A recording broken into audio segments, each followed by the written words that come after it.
Well, what's up? Coach Montel here on every single platform. Coach Montel, go ahead and add me Instagram, Twitter, TikTok, whatever it is. Today, we're talking about the 5 biggest fitness myths holding you back from getting the body you want, holding you back from reaching your health and fitness goals. Now, there's so much trash out there. There's so much bad information. There's so much non-science based or very nitpicked information out there that so many people are really feeding into and believing, and it's causing them to not hit their goals. And this video, I'm going to debunk that. I'm actually right now in Tulum, Mexico, so you may hear the sounds of that. I got some construction going on. I got some music over there. I don't know if you guys are going to be able to hear that. Hopefully it's not too bad. We're going to go ahead and dive into the video. First off is that you need to be sweating to have had a good workout. This right here is the biggest reason that people don't understand how to train. If you train for sweat purposes, then you'll always have to do something that gets you going and going and going and going and going, which makes your workouts much more cardio based. It means that you're probably not going to tax your body or put it under any sort of tension or pressure. You're just going to try to break a sweat and get as uncomfortable as you possibly can. But that's not where our body sees growth. Our body sees growth in the ability to lift heavier weight or to stay under tension longer. At the end of the day, your body doesn't really understand how much weight is on a dumbbell or on a barbell or whatever. It understands how long you put it through tension. And if you're constantly trying to do things that just break a sweat and break a sweat and break a sweat, yes, you're going to get some good cardio in, which is very important, but the foundation of fat loss is going to be in muscle gain. And muscle gain comes in continuously, progressively overloading and not just trying to break as much sweat as possible. Guys, I've had plenty of workouts where I hardly sweat at all, and I'm a pretty big sweater. Like, I can step outside, like by the time this video ends, I may be sweating a little bit. But I've had plenty of workouts where I hardly broke a sweat. I may have had a little bit of sweat here, a little bit of sweat on my underarms, and I walked out the gym, and then 2 days later, I'm lifting my arms and I can hardly lift them up because I'm so sore.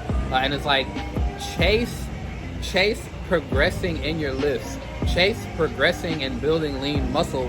Sometimes that'll mean that you don't have this herky-jerky skelter-jelter workout. I don't even know if skelter-jelter is a phrase, but you won't have that same type of workout, but it's still going to lead to the long-term results that you're looking for. So you don't have to break a sweat in order to have a great workout. As a matter of fact, some of your workouts you may hardly sweat at all, just because of the nature of them, just because of what you're trying to work on and improve. And as a result, that's going to get you where you want to be long-term, as opposed to just trying to sweat. Number 2 is that eating late or eating after 6, 7, 8, whatever time you've been told or whatever time you believe makes you fat.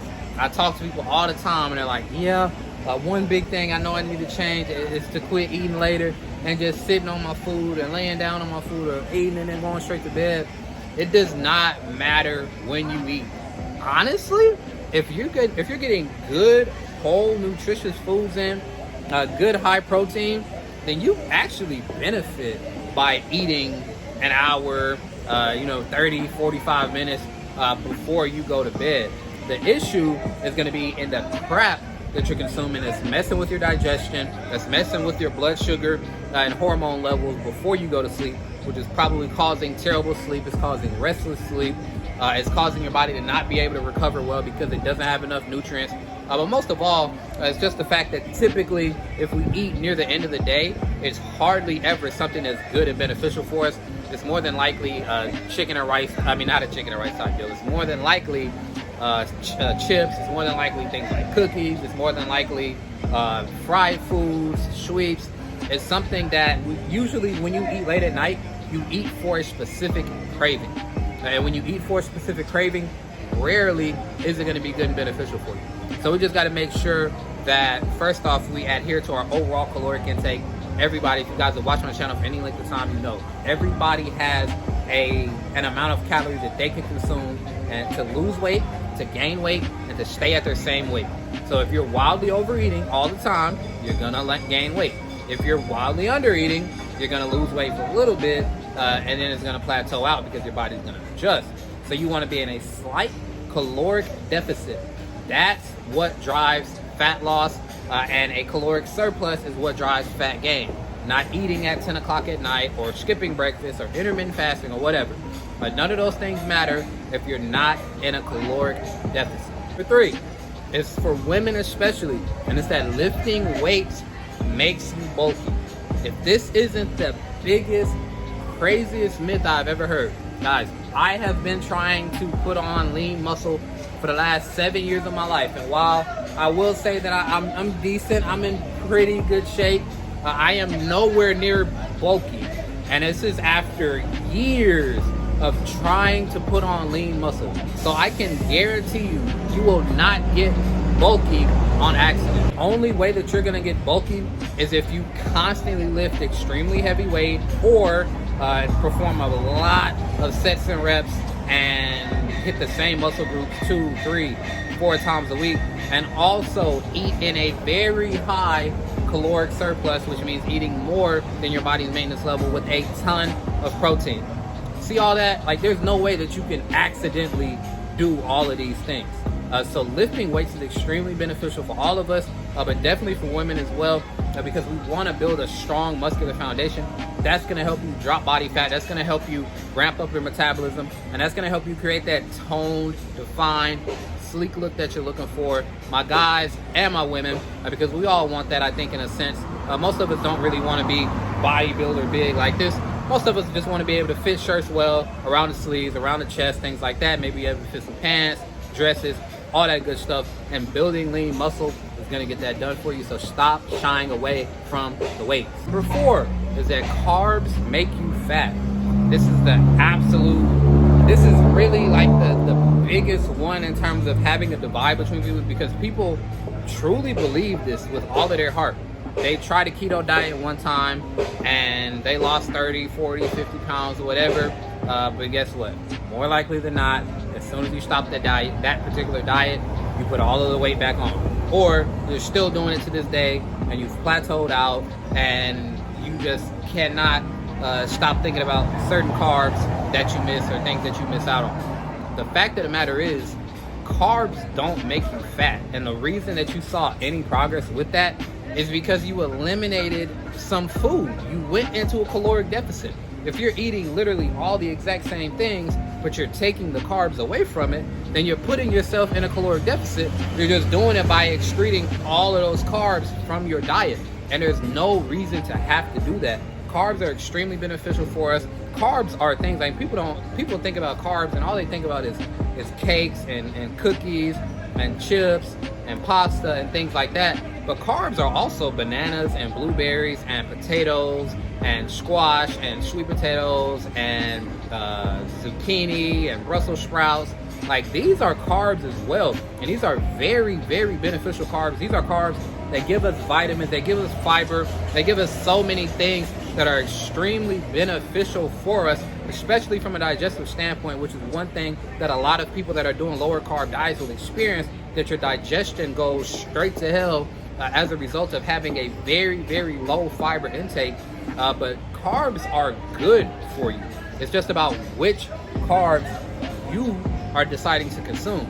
Are you deciding to consume the overly processed options like those chips, cakes, those snacks, those things like that? Or are you looking for more whole, nutritious carbohydrate options, clean, complex carbs that actually have nutritional value and our body can actually use? That is the difference, not eliminating carbs overall. Last but not least, that running helps you lose the most weight. Running helps you lose the most weight. Now, in a sense, this has some accuracy. The reason it has some accuracy is because cardio, once again, is extremely important. It's extremely beneficial, but cardio should be an add-on for your actual workout regimen. Cardio should be supplemental to your strength program. I want you guys to picture maybe a sculpture, for instance. You have a sculpture here and you're carving it out to perfect proportions and you got it almost exactly like you want it. The biggest issue is you've got a few pieces here and a few pieces there and you got the shavings everywhere. So you just really need to smooth it out and get everything completely chiseled. That's what you should use cardio as. Strength training is the actual pickaxe and the chisel and the foundation and the concrete or the marble or whatever it is that you're sculpting with, strength training is that foundation. What is going to be the supplemental, what's going to finish the touches, is your cardio. So as a result, cardio is already secondary to strength training, but the reason scientifically why it's not as beneficial to just go running as it is to go lifting in that same amount of time or even a shorter period of time is that it is very hard to continue to progress in cardio, number one, because you can only progress with time and you can only progress with speed. So you can either take your runs up to 30 minutes and then an hour and then an hour and 30 minutes and then 2 hours. Like, who in the world has time to continue to do that, to continue to make progress? And also you can take it up with speed, which means running at an average pace of 4 miles an hour, then 5, then 6, then 7. I don't know about y'all, but I'm not trying to run that fast for that long all the time. And then the bigger and the most important thing is that it puts a lot of stress on ligaments, tendons, joints, and it makes it very hard to recover. If you look at marathon runners or people that spend a lot of their life running, they have a lot of joint issues, back issues, neck issues. They have a lot of issues because it just puts so much pressure on your body and it forces you to lose muscle mass. If you're running all the time, constantly, 24/7, or even just power walking a whole lot at a fast pace, then your body starts to strip that lean muscle off to make sure that you're able to perform these runs or these exercises, and that drastically slows your metabolism down. When your metabolism starts to slow down, fat loss becomes harder and harder and harder. That's why, once again, the biggest runners you know are probably all skinny fat. The biggest runners you know probably don't have lean muscle like this. They probably don't have a lot of definition in their arms. They probably don't really have good solid abs. They probably don't have a lot of definition, and that's the biggest reason why, because every time they go running, they are stripping the muscle from their body, and their body fat is staying there because it's essential.